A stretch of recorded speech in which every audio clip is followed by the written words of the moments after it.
Friends, ನಾನು ಶಿವರಾಜ್ ಪಾಟೀಲ್. ನಿಮಗೆ today's investment daily analysis ವಿಡಿಯೋಗೆ ಸ್ವಾಗತ.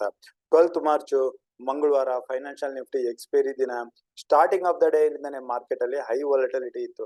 ಈ ಹೈ ವಾಲಟಿಲಿಟಿ ನಲ್ಲಿ ಮಾರ್ಕೆಟ್ ಕ್ಲೋಸಿಂಗ್ ಮಾತ್ರ ಆಲ್ಮೋಸ್ಟ್ ಫ್ಲಾಟ್ ಅಲ್ಲಿ ಕ್ಲೋಸ್ ಆಗಿದೆ. ನಿಫ್ಟಿ 0.01%, ಅದು ಓನ್ಲಿ 3 ಪಾಯಿಂಟ್ ಪ್ಲಸ್ ಅಲ್ಲಿ ಕ್ಲೋಸ್ ಆದ್ರೆ, ಬ್ಯಾಂಕ್ ನಿಫ್ಟಿ 0.10 ಮೈನಸ್ ಪರ್ಸೆಂಟ್ ಅಲ್ಲಿ, ಅದು 45 ಪಾಯಿಂಟ್ಸ್ ಮಾತ್ರನೇ ನೆಗೆಟಿವ್ ಅಲ್ಲಿ ಕ್ಲೋಸ್ ಆಗಿದೆ. ಹಾಗೂ ಫೈನಾನ್ಷಿಯಲ್ ನಿಫ್ಟಿ ಎಕ್ಸ್ಪೈರಿ ನಲ್ಲಿ ಫೈನಾನ್ಷಿಯಲ್ ನಿಫ್ಟಿ 35 ಪಾಯಿಂಟ್ಸ್ ಪ್ಲಸ್ ಅಲ್ಲಿ ಮಾತ್ರನೇ ಕ್ಲೋಸ್ ಆಗಿದೆ. ಸೊ ನಮ್ಮ ಇಂಡಿಯನ್ ಮಾರ್ಕೆಟ್ ಕ್ಲೋಸಿಂಗ್ ನಂತರ US ಮಾರ್ಕೆಟ್ ಅಲ್ಲಿ ಇನ್ಫ್ಲೇಷನ್ ರೇಟ್ ಬರೋದಿದೆ. ಅದ್ರ ಮೇಲೆ US ಮಾರ್ಕೆಟ್ ನ ಡೌ ಜೋನ್ಸ್ ಫ್ಯೂಚರ್ಸ್ ರಿಯಾಕ್ಟ್ ಆಗುತ್ತೆ. ಅದನ್ನ ಫಾಲೋ ಮಾಡಿ ಇಂಡಿಯನ್ ಮಾರ್ಕೆಟ್ ಅಲ್ಲಿ ಗ್ಯಾಪ್ ಅಪ್ ಅಥವಾ ಗ್ಯಾಪ್ ಡೌನ್ ಓಪನ್ ಆಗ್ಬೋದು.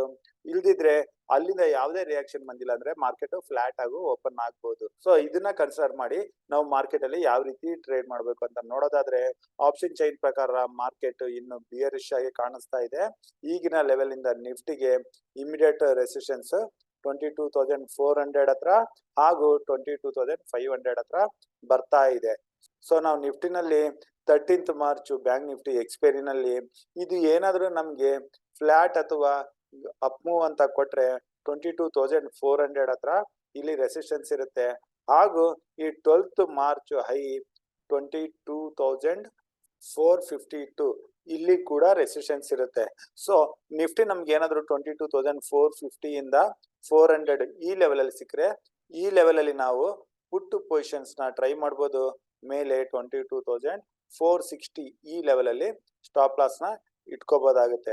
ಇಲ್ಲಿಂದ ಬರೋ ಡೌನ್ ಮೂವ್ಗೆ ಮೊದಲನೇ ಸಪೋರ್ಟ್ 22,300 ಹತ್ರ ಇದೆ.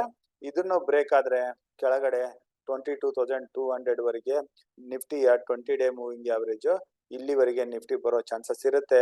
ಇನ್ನು ಮಾರ್ಕೆಟ್ ಅಲ್ಲಿ ವೀಕ್ನೆಸ್ ಹೆಚ್ಚಾದ್ರೆ ಇದನ್ನು ಕೂಡ ಬ್ರೇಕ್ ಆಗಿ ಕೆಳಗಡೆ ಹೋಗ್ಬೋದು. ಸೊ ನಾವು ನಿಫ್ಟಿನಲ್ಲಿ ಸದ್ಯಕ್ಕೆ ಪುಟ್ ಪೊಸಿಷನ್ ತಗೊಳ್ಳೋದ್ರ ಬಗ್ಗೆ ಮಾತ್ರನೇ ಯೋಚನೆ ಮಾಡೋಣ. ಇನ್ನು 22,450 ಅಥವಾ 460 ಇದ್ರ ಮೇಲೆ ಏನಾದ್ರೂ ಬಂದು ಕ್ಲೋಸಿಂಗ್ ಬಂತು ಅಂದ್ರೆ ನೆಕ್ಸ್ಟ್ ಡೇಗೆ BTST ಕಾಲ್ ಪೊಸಿಷನ್ ತಗೊಳಕ್ಕೆ ಯೋಚನೆ ಮಾಡೋಣ. ಇಲ್ದಿದ್ರೆ ನಾವು ನಿಫ್ಟಿನಲ್ಲಿ ಯಾವುದೇ ಕಾಲ್ ಪೊಸಿಷನ್ಸ್ ನ ಬುಧವಾರದ ದಿನ ತಗೊಳ್ಳೋದು ಬೇಡ. ಸೊ ಇದು ನಿಫ್ಟಿ ಟ್ರೇಡಿಂಗ್ ಲೆವೆಲ್ಸ್. ಅದು ಈಗ ಬ್ಯಾಂಕ್ ನಿಫ್ಟಿಗೆ ಬರೋಣ. ನಿಫ್ಟಿಗೆ ಕಂಪೇರ್ ಮಾಡಿದ್ರೆ ಬ್ಯಾಂಕ್ ನಿಫ್ಟಿನಲ್ಲಿ ವಾಲಟಿಲಿಟಿ ಹೆಚ್ಚಾಗಿತ್ತು. ಬ್ಯಾಂಕ್ ನಿಫ್ಟಿ ಹೈ ಮಾಡಿದ್ದು ಇಲ್ಲಿ 47,800 ಹತ್ರ ಹಾಗೂ ಲೋ ಕಂಡಿದ್ದು 46,900 ನಿಯರ್ ಬಂದಿತ್ತು. ಸೊ ಬ್ಯಾಂಕ್ ನಿಫ್ಟಿ ಅಗೇನ್ ತನ್ನ ಎಕ್ಸ್ಪೈರಿ ನಲ್ಲಿ ಇದೇ ರೇಂಜ್ ಅಲ್ಲೇ ಟ್ರೇಡ್ ಆಗ್ಬೋದು ಅಂತ ಅನ್ಸುತ್ತೆ. ಅದೇ ಬ್ಯಾಂಕ್ ನಿಫ್ಟಿ ಏನಾದ್ರೂ 47,800 ಮೇಲೆ ಬಂದು ಟ್ರೇಡ್ ಆಗಿ ಅಪ್ ಮೂವ್ ಕೊಡೋ ಚಾನ್ಸಸ್ ಇದ್ರೆ 47,700 ಲೆವೆಲ್ ಅಲ್ಲಿ ಸ್ಟಾಪ್ ಲಾಸ್ ನ ಇಟ್ಕೊಂಡು ಬ್ಯಾಂಕ್ ನಿಫ್ಟಿನಲ್ಲಿ ಸಿ ಪೊಸಿಷನ್ಸ್ ನ ತಗೋಬಹುದು. ಇಲ್ಲಿಂದ ಬರೋ ಅಪ್ ಮೂವ್ 300 to 400 ಪಾಯಿಂಟ್ಸ್ ಅಂತಂದ್ರೆ 48,200 ಲೆವೆಲ್ ವರೆಗೂ ಬ್ಯಾಂಕ್ ನಿಫ್ಟಿ ಹೋಗೋ ಚಾನ್ಸಸ್ ಇದೆ.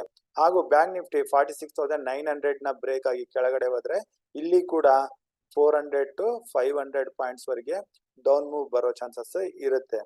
ಇಲ್ಲಿ ಏನಾದ್ರೂ ನೀವು ರಿಸ್ಕಿ ಟ್ರೇಡರ್ಸ್ ಆಗಿದ್ರೆ 47,000 ಹತ್ರ ಸಿಕ್ಕರೆ ಇಲ್ಲಿ ಸಿ ಪೊಸಿಷನ್ಸ್ ನ ತಗೊಂಡು 46,900 ಕೆಳಗಡೆ ಸ್ಟಾಪ್ ಲಾಸ್ ಇಟ್ಕೋಬೇಕು. ಇಲ್ಲಿಂದ ರಿಕವರಿಗೆ 500 ಪಾಯಿಂಟ್ಸ್ ಅಪ್ ಮೂವ್ ಬಂದ್ರೆ ಅಲ್ಲಿ ಪ್ರಾಫಿಟ್ ನ ಬುಕ್ ಮಾಡ್ಕೊಳ್ಳಿ. ಇಲ್ದಿದ್ರೆ 47,800 ಈ ಲೆವೆಲ್ ಅಲ್ಲಿ ಸಿಕ್ಕು ಇಲ್ಲಿಂದ ಕೆಳಗಡೆ ಬರ್ತಾ ಇದ್ರೆ 47,900 ಹತ್ರ ಸ್ಟಾಪ್ ಲಾಸ್ ನ ಇಟ್ಕೊಂಡು ಇಲ್ಲಿ ಪುಟ್ ಪೊಸಿಷನ್ಸ್ ನ ಟ್ರೈ ಮಾಡಬಹುದು. ಇಲ್ಲಿಂದ ಬರೋ down move again 400 to 500 points sharp movement ಬಂದ್ರೆ ಅಗೇನ್ ಇಲ್ಲಿ ಟ್ರೈಲಿಂಗ್ ಸ್ಟಾಪ್ ಲಾಸ್ ಮಾಡ್ತಾ ಪ್ರಾಫಿಟ್ ಬುಕ್ ಮಾಡ್ಕೋಬಹುದು. ಇನ್ನು ಬ್ಯಾಂಕ್ ನಿಫ್ಟಿಗೆ 47,300 ಲೆವೆಲ್ ಅಲ್ಲಿ 10 ಡೇ ಮೂವಿಂಗ್ ಆವರೇಜ್ ಇರುತ್ತೆ. ಇದರ ಹತ್ರದಲ್ಲಿ ಯಾವುದೇ ಲೆವೆಲ್ ಅಲ್ಲಿ ಪೊಸಿಷನ್ ತಗೊಂಡ್ರೆ ಕೂಡ ಟ್ರ್ಯಾಪ್ ಆಗೋ ಚಾನ್ಸಸ್ ಹಾಗೂ ಪ್ರೀಮಿಯಂ ಡಿಕೆ ಆಗೋ ಚಾನ್ಸಸ್ ಇರುತ್ತೆ. ಅದಕ್ಕಾಗಿ 47,800 ಇಂದ ಕೆಳಗಡೆ ಬರ್ತಾ ಇದ್ರೆ ಪುಟ್, ಇಲ್ಲಿಂದ ಮೇಲೆ ಹೋದ್ರೆ ಕಾಲ್ ತಗೊಳ್ಳೋಣ. ಕೆಳಗಡೆ 46,900 ಕೆಳಗಡೆ ಹೋದ್ರೆ ಪೊಸಿಷನ್ಸ್, ಅಥವಾ 46,900 ಸಪೋರ್ಟ್ ತಗೊಂಡು ರಿಕವರಿ ಆಗ್ತಿದ್ರೆ ಕಾಲ್ ಪೊಸಿಷನ್ಸ್ ನ ಟ್ರೈ ಮಾಡೋಣ. ಸೊ ಈ ಲೆವೆಲ್ಸ್ ಗಳನ್ನ ಇಟ್ಕೊಂಡು ನಾವು 13th March Nifty bank Nifty ನಲ್ಲಿ ಟ್ರೇಡ್ ಮಾಡೋಣ. ನಾನು ಕೊಟ್ಟಿರೋ ಮಾಹಿತಿನಲ್ಲಿ ನಿಮ್ಗೆ ಏನಾದ್ರು ಡೌಟ್ಸ್ ಇದ್ರೆ ನೀವು ನನಗೆ ಡೈರೆಕ್ಟ್ ಆಗಿ ಕಾಂಟ್ಯಾಕ್ಟ್ ಮಾಡಿ. ನನ್ನ ನಂಬರ್ 9845852716.